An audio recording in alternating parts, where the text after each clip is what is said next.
Hey everybody, Extremis Prime here, back again with another rambling review. And I want to talk about the new Amazon exclusive Iron Man Mandarin Extremis 2-pack. So I got in front of me this Iron Man here. And the Extremis armor is probably my favorite overall Iron Man design. It's what inspired the overall look of the early Iron Man suits from the MCU. In fact, this is the second time I got this figure. Here is my first one from the Puff Adder Build-A-Wave. Now you can see on this one, I panel lined it and hit it with a matte finish because I just like to look better. I will be panel lining, doing a panel line on this one. But what Hasbro did on this figure was increase the articulation.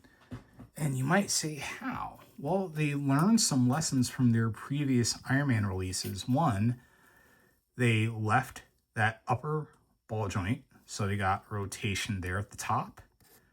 Two, they gave us an actual ab crunch. So there's no waist cut here that's going to give it an ugly waistline like the Model 20. But something they did take from the Model 20 is the neck hinge. So you got both that combination of the neck articulation and the upper neck articulation. So you can get him in some really dynamic flight poses. So that is awesome. The second biggest thing that they've done is the added articulation at the shoulders. Now, it is the rocker joint at the shoulder cuff, similar to what McFarlane has. So it's not a true butterfly. Like the Model 20 Iron Man suit in the retro wave, that does have a true butterfly joint. This doesn't have that. So the arms can't go that far back or that far forward. You can't get any crossbody, but you can get a fair amount of squeezing in. So you do have that extra bit of articulation. And not going to complain about articulation. I would rather get more points than taking away, like we're seeing a lot with just a lot of random Hasbro figures right now at the boot swivel in the Marvel Legends line. So I am really digging this Iron Man. I think it's a really good improvement on the Extremis suit. I like the color of red they use. I wish that the gold was popping a bit more, but you know, that is what it is. It's going to be using extra paint. What does this particular Iron Man come with? You do get your blast effects. You know, nothing that we haven't really seen before from an Iron Man figure. And let's see, where are you? You get this unmasked Tony Stark head sculpt. And never going to say no to a Tony Stark head sculpt. Do wish it had it maybe was the just hair with hair on it as opposed to, you know, the shielded, but it still looks good. It's still a lot of fun. But this is not the only thing that this figure has. So this is a 2-pack. You do get a different set of hands as well. So you do get your repulsor hands and a pair of fists. That is something that we're definitely not seeing lately, is a full set of fists. But you also get the Mandarin figure. Now, it is not what you consider your traditional Mandarin, but it is a comic accurate Mandarin from the Extremis comic line. So that's when he was rocking the suit, and at first he had the rings. They were implanted in his spine, and then he got younger, and then he had the rings on. I have seen a very popular kit bash that I decided to try out myself, and here it is.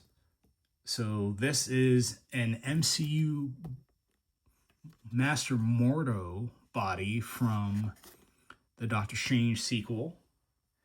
And what I did was I painted the neck black and hit that with a a matte clear finish. So to try to give it like he's wearing a turtleneck like undergarment underneath his robes. And then everything else just kind of works. So the different fists that the Mandarin figure comes with can just easily pour it in.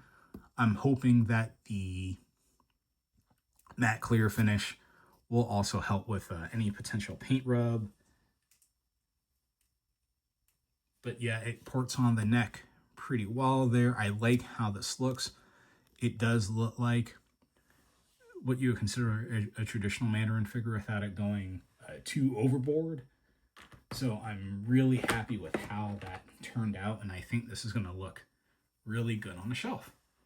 So overall, am I pleased with this 2-pack?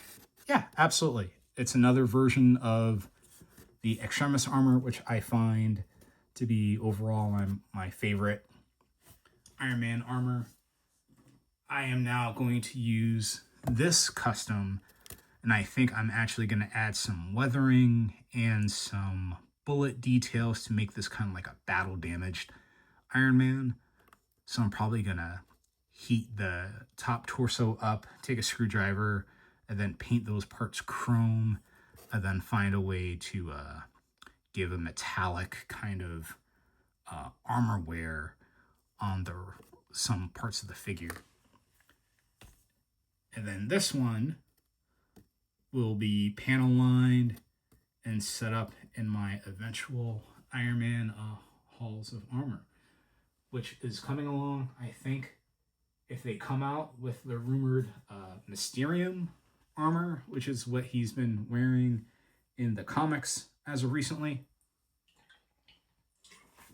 that might be my last Iron Man purchase. I think I'm pretty good on what I consider for my definitive Hall of Armors.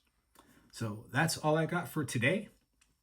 I hope as people are checking this out, I hope everybody's having a good day, staying positive, staying strong, keep posing your figures, keep playing with your toys, keep enjoying the hobby, and stay at peace with each other.